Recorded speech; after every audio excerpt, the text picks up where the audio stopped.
오늘 함께 보실 말씀은 출애굽기 10장 말씀입니다. 출애굽기 10장 1절부터 20절까지의 말씀입니다. 출애굽기 10장 1절부터 20절까지 말씀을 저와 성도님들이 한 절씩 교독하도록 하겠습니다. 제가 먼저 읽겠습니다. 여호와께서 모세에게 이르시되 바로에게로 들어가라. 내가 그의 마음과 그의 신하들의 마음을 완강하게 함은 나의 표징을 그들 중에 보이기 위함이며 내가 이곳에서 행한 일들 곧 내가 그들 가운데서 행한 표징을 내 아들과 내 자손의 귀에 전하게 하리라. 너는 내가 여호와인 줄 알자. 모세와 아론이 바로에게 들어가서 그에게 이르되 히브리 사람의 하나님 여호와께서 말씀하시기를 내가 어느 때까지 내 앞에 겸비하지 아니하겠느냐. 내 백성을 보내라. 그들이 나를 섬길 것이라. 내가 만일 내 백성을 보내기를 거절하면 내일 내가 메뚜기를 내 경내에 들어가게 하리니 메뚜기가 지면을 덮어서 사람이 땅을 볼 수 없을 것이라. 메뚜기가 내게 남은 그것 곧 우방을 면하고 남은 것을 먹으며 너희를 위하여 들에서 자라나는 모든 나무를 먹을 것이며 또 내 집과 내 모든 신하들의 집과 모든 애굽 사람들의 집에 가득할지 이는 내 아버지와 내 조상이 이 땅에 있었던 그날로부터 오늘까지 보지 못하였던 것이라 하였다 하고 돌이켜 바로에게 나아오니 바로의 신하들이 그에게 말하되 어느 때까지 이 사람이 우리의 함정이 되리이까. 그 사람들을 보내어 그들의 하나님 여호와를 섬기게 하소서. 왕은 아직도 애굽이 망한 줄을 알지 못하시나이까 하고 모세와 아론을 바로에게로 다시 데려오니 바로가 그들에게 이르되 가서 너희의 하나님 여호와를 섬기라. 갈 자는 누구냐느냐. 모세가 이르되 우리가 여호와 앞에 절기를 지킬 것인즉 우리가 남녀노소와 양과 소를 데리고 가겠나이다. 바로가 그에게 이르되 내가 너희와 너희 어린 아이들을 보내며 여호와가 너희와 함께함과 같으리라. 보라 그것이 너희에게는 나쁜 것이니라. 그렇게 하지 말고 너희 장정만 가서 여호와를 섬기라. 이것이 너희가 구하는 바니라. 이에 그들이 바로 앞에서 쫓겨나니라. 여호와께서 모세에게 이르시되 애굽 땅 위에 내 손을 내밀어 메뚜기를 애굽 땅에 올라오게 하며 우박이 상하고 아니한 밭의 모든 채소를 먹게 하라. 모세가 애굽 땅 위에 그 지팡이를 들매 여호와께서 동풍을 일으켜 온 낮과 온 밤에 불게 하시니 아침이 되매 동풍이 메뚜기를 불어들인지라. 메뚜기가 애굽 온 땅에 이르러 그 사방에 내리매 그 피해가 심하니 이런 메뚜기는 전에도 없었고 후에도 없을 것이라. 메뚜기가 온 땅을 덮어 땅이 어둡게 되었으며 메뚜기가 우방에 상하지 아니한 밭의 채소와 나무 열매를 다 먹었으므로 애굽 온 땅에서 나무나 밭의 채소나 푸른 것은 남지 아니하였더라. 바로가 모세와 아론을 급히 불러 이르되 내가 너희의 하나님 여호와와 너희에게 죄를 지었으니 바라건대 이것만 나를 용서하고 너희 하나님 여호와께 구하여 이 죽음만은 내게서 떠나게 하라. 그가 바로에게서 나아가서 여호와께 구하매 여호와께서 돌이켜 강렬한 서풍을 불게 하사 메뚜기를 홍해에 몰아 넣으시니 애굽 온 땅에 메뚜기가 하나도 남지 아니하니라. 그러나 여호와께서 바로의 마음을 완악하게 하셨으므로 이스라엘 자손을 보내지 아니하였더라. 아멘. 우리 지난주 10월 27일 종교개혁 주일을 맞아서 우리 한국교회에 연합하여서 큰 예배와 기도회가 있었습니다. 정말로 악법 저지와 여러 가지 이 땅에 하나님의 질서가 회복되는 것을 두고 간절한 부르짖음을 우리가 함께 올려드렸습니다. 그런데 만약에 그럼에도 불구하고 우리가 기도하였던 대로 포괄적 차별금지법이 폐기되지 않고 제정되면 어떻겠습니까? 혹시 우리가 간절히 기도하였지만 동성혼이 이 나라 가운데 인정이 되면 우리는 그러한 사실을 어떻게 바라봐야 할까요? 물론 저는 그 누구보다 이 악법과 하나님께서 창조하신 질서에 반하는 동성혼이 이 땅 가운데 뿌리 내리지 않는 것을 간절히 바라지만 만약에 그런 일이 우리나라 가운데 있게 된다면 우리는 그러한 사실을 어떻게 바라봐야 할까요? 이것은 하나님이 세상 가운데 아무런 힘을 쓰지 못한다는 증거가 되실까요? 아니면 우리가 골든타임을 놓친 것일까요? 때로 우리의 삶 속에서도 우리의 기대와 달리 세상에서 살아갈 때에 세상의 악함이 우리의 삶 가운데 거세게 몰아닥칠 때가 있습니다. 정말로 우리는 최선을 다해 기도하고 최선을 다해 우리의 삶을 살아감에도 불구하고 세상의 악함이 우리의 삶에 밀려 들어올 때에 과연 우리는 이것을 어떻게 이해해야 할까요? 하나님이 우리를 잊어버리신 걸까요? 아니면 하나님이 세상에 지신 걸까요? 아니면 하나님께서 우리를 사랑하지 않으시는 것일까요? 오늘 다소 좀 이 무거운 주제로 이 설교를 시작한 것은 오늘 우리가 함께 살펴본 이 본문이 방금 제가 드린 이 질문에 대한 답을 가지고 있기 때문입니다. 하지만 우리가 오늘 본문을 잘못 읽으면 하나님에 대하여서 우리가 오해할 수가 있습니다. 과연 무슨 오해가 있을 수 있기에 이렇게 말씀을 드리는 것일까요? 우리가 다시 한번 제일 첫 구절인 1절과 마지막 구절인 20절을 함께 읽도록 하겠습니다. 여호와께서 모세에게 이르시되 바로에게로 들어가라. 내가 그의 마음과 그의 신하들의 마음을 완강하게 함은 나의 표징을 그들 중에 보이기 위함이며. 20절입니다. 그러나 여호와께서 바로의 마음을 완악하게 하셨으므로 이스라엘 자손을 보내지 아니하였더라. 오늘 본문에 보면 1절과 20절에 특별한 표현이 반복이 되는데 그것은 바로 하나님께서 바로와 신하들의 마음을 완악하게 하셨다고 하시는 것입니다. 이게 무슨 말일까요? 얼핏 생각하면 이 모든 일의 진짜 책임이 하나님께 있는 것처럼 생각되어집니다. 그럴 것이 만약 하나님께서 이들의 마음을 악하게 하셔서 이들이 하나님의 뜻을 어길 수밖에 없게 하셨다면 사실 이 모든 일에 대하여서 바로와 신하들에게만 책임을 물을 수는 없는 것입니다. 하나님은 사실 우리에게 선을 요구하시면서 뒤로는 우리의 마음을 악하게 하셔서 선을 행하지 못하게 하는 그런 하나님이실까요? 우리가 이 질문에 대한 답을 살펴보기 위하여서는 오늘 10장 1절의 바로 앞의 구절인 9장 34절을 함께 살펴보아야 합니다. 함께 읽어보도록 하겠습니다. 바로가 비와 우박과 우레소리가 그친 것을 보고 다시 범죄하여 마음을 완악하게 하니 그와 그의 신하가 꼭 같더라. 이 구절은 재앙이 그친 후에 바로와 신하들의 마음의 상태를 기록해 놓은 구절입니다. 그런데 9장 34절에는 주어가 하나님이 아니십니다. 마음을 완악하게 한 것은 하나님이 아니라 바로와 그의 신하들이었습니다. 그러면 9장에는 그의 마음을 완악하게 한 것이 바로와 신하들이고 10장에 가서는 하나님께서 그 바로와 신하들의 마음을 완악하게 했다는 말은 과연 무엇을 의미하는 것일까요? 이것에 대해서 좀 더 쉽게 살펴보기 이전에 바로 이 하나님의 일하시는 방식을 신학적인 용어로는 유기라고 표현합니다. 이 유기라는 것은 뜻을 살펴보면 하나님께서 죄를 대하시는 방식을 의미하는데 하나님께서 죄의 본성 그대로 사람들을 내버려 두시는 것입니다. 그러니까 하나님이 악을 만들어내시는 것이 아니라 악한 마음을 가진 사람들이 그 마음을 유지하도록 하나님이 내버려 두시는 것을 바로 유기라고 합니다. 제가 예를 하나 들어보도록 하겠습니다. 저희 셋째가 아직 어리니까 밥을 먹여줘야 하는데요. 요새 밥 투정이 심합니다. 그래서 때로는 밥을 먹지 않겠다고 버틸 때가 있습니다. 그때 저는 때로는 엄마는 마음이 막 안쓰러워서 밥을 먹이려고 하지만 때론 나도 먹지 않게 그냥 놔둬라고 저는 얘기합니다. 그럼 여러분 제가 저희 셋째에게 밥을 먹지 못하게 한 걸까요? 그렇진 않습니다. 왜냐하면 밥을 먹지 않는 것을 그대로 내버려 둔 것이지 제가 밥을 먹게 하지 못하지는 않았기 때문입니다. 바로 이때의 이 저의 모습을 오늘 성경의 표현대로 기록하면 제가 하온이의 마음을 완악하게 했다라고 표현하는 것입니다.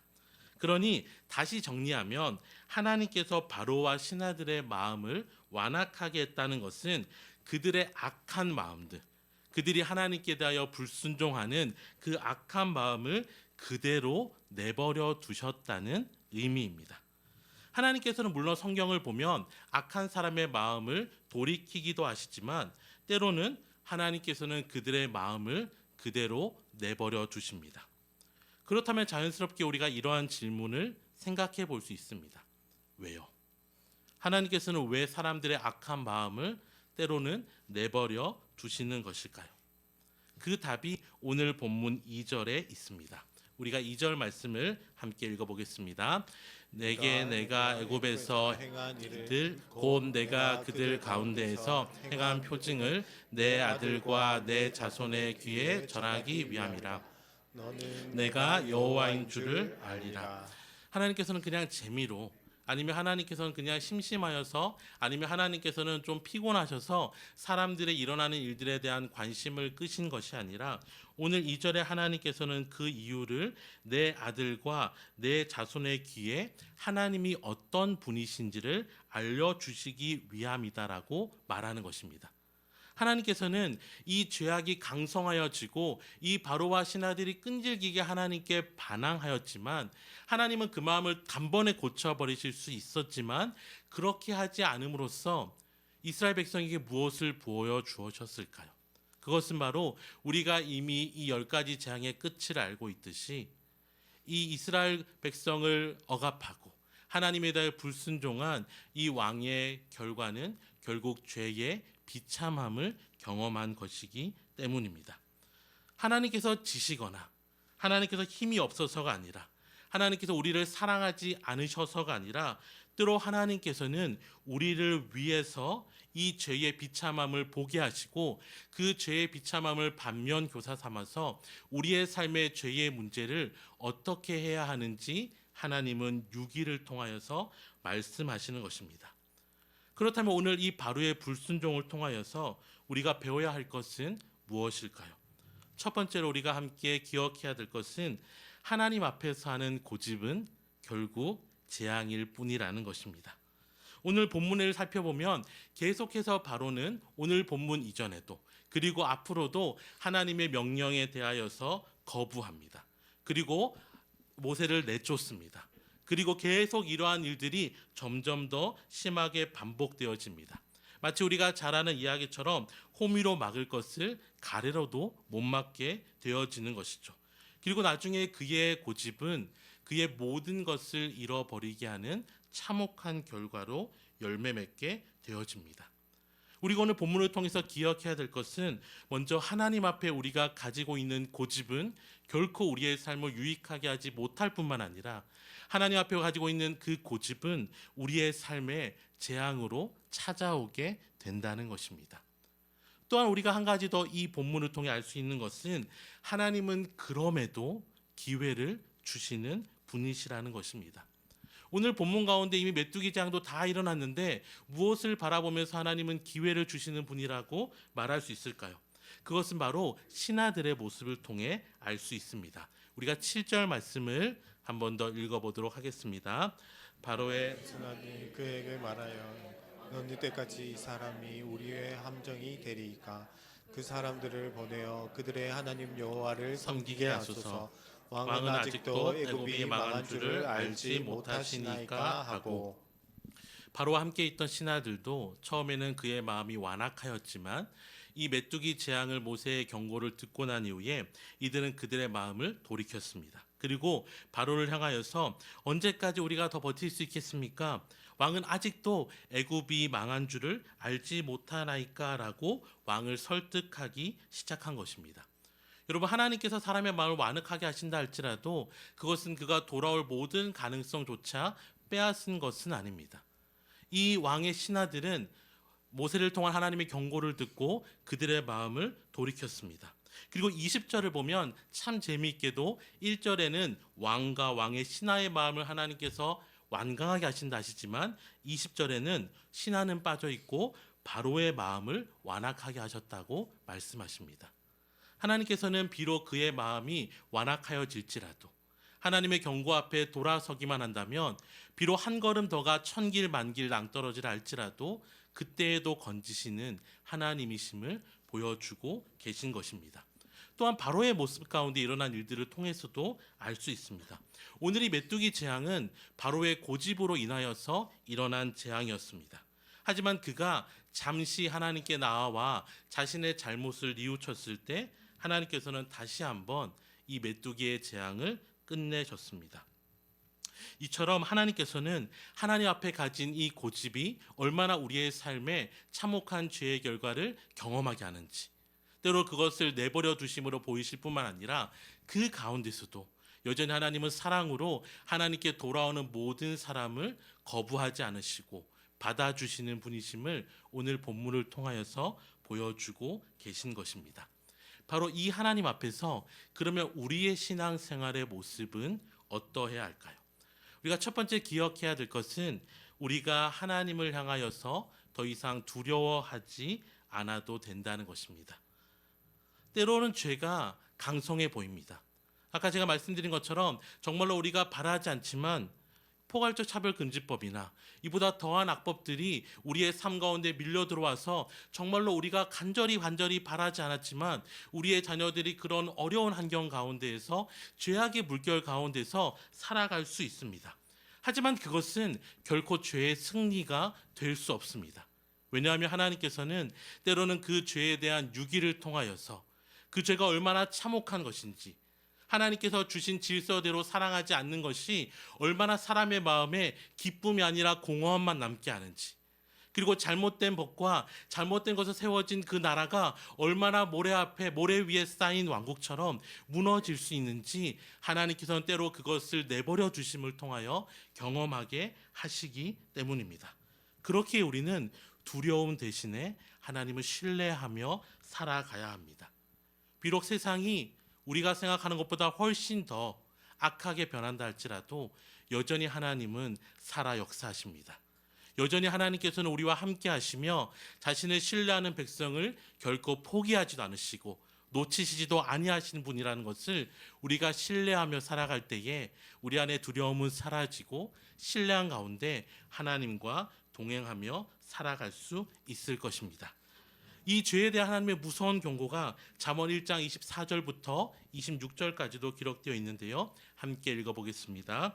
내가 불렀으나 너희가 듣기 싫어하였고 내가 손을 폈으나 돌아보는 자가 없었고 도리어 나의 모든 교훈을 멸시하며 나의 책망을 받지 아니하였은즉 너희가 재앙을 만날 때에 내가 웃을 것이며 너희에게 두려움이 임할 때에 내가 비웃으리라. 비록 우리가 세상을 두려워할 때 하나님은 그것을 함께 두려워하시는 것이 아니라 하나님은 그것을 비웃으실 것입니다. 마치 바벨탑을 인간이 쌓아서 하늘 높이 닿겠다고 하며 하늘 꼭대기까지 올랐다고 고백할 때에 성경에는 하나님은 그 바벨탑을 보시기 위하여서 이 땅 가운데 내려오셔야만 했다고 말씀하십니다. 사람이 쌓기에 대단한 그 모든 것들도, 하나님을 거부하며 하나님을 대항하며 살아가는 그 모든 시도가 비록 우리의 삶에 대단하게 보인다 할지라도 하나님 앞에선 그분의 콧김 하나로도, 그분의 말씀 하나라도 모든 것을 새롭게 하실 수 있는 능력의 하나님을 우리가 믿고 있는 것입니다. 그래서 우리가 두 번째로는 회개하며 살아가야 합니다. 오늘 신하들의 모습은 회개한 모습이었지만 그들의 회개는 상황을 주인 삼다 바뀌어진 회개였습니다. 그전까지 자신의 삶에 상황이 변하지 않을 때는 그들은 회개하지 않다가 이 더 큰 메뚜기 재앙, 감당할 수 없는 재앙이 다가올 때에 그들은 비로소 회개하게 되었습니다. 이것도 물론 참 귀한 회개이고 그때라도 하나님은 돌아오는 자를 회복시키시고 받아주시지만 정말 지혜로운 사람은 비록 우리의 상황에 모든 것이 아무 일이 일어나지 않는다 하더라도, 비록 우리의 삶에 모든 것이 잘 된다 할지라도 우리의 진리로 삼고 있는 이 성경에 우리의 삶이 부딪히기 시작할 때에, 우리의 삶의 죄의 모습이 우리 가운데 성령께서 깨닫기 시작할 때에 우리는 삶의 모습을 바라보며 여전히 괜찮다 말하며 안주하는 것이 아니라 말씀의 소리에 귀 기울이며 우리의 삶을 주님 앞에 내어놓고 돌이키는 회개의 역사가 있어야 할 것입니다. 그리고 거기에서부터 시작하여서 우리는 이 땅의 죄악까지도 함께 품고 기도해야 합니다. 왜 그럴까요? 왜냐하면 이 바로 한 사람의 잘못으로 인하여서 그 메뚜기 떼의 재앙은 애굽 모든 사람들이 함께 고통당한 재앙이 되었기 때문입니다. 15절 말씀을 다시 한번 읽어보도록 하겠습니다. 메뚜기가 온 땅을 덮어 땅이 어둡게 되었으며 메뚜기가 우박에 상하지 아니한 밭의 채소와 나무 열매를 다 먹었으므로 애굽 온 땅에서 나무나 밭의 채소나 푸른 것은 남지 아니하였더라. 바로의 고집이, 한 사람의 고집이 하나님 앞에 꺾이지 아니할 때에 그것은 그 사람에게 뿐만이 아니라 바로가 왕이었기에 애굽의 모든 땅이 고통하며 신음하였던 것입니다. 그래서 우리는 우리 자신의 회개뿐만 아니라 이 세상을 품고, 그리고 우리가 기도하고 계속해서 관심 가졌던 것처럼 이 땅의 정치와 경제와 이 땅의 민족과 위정자들을 위하여서 기도하여야 하는 것입니다.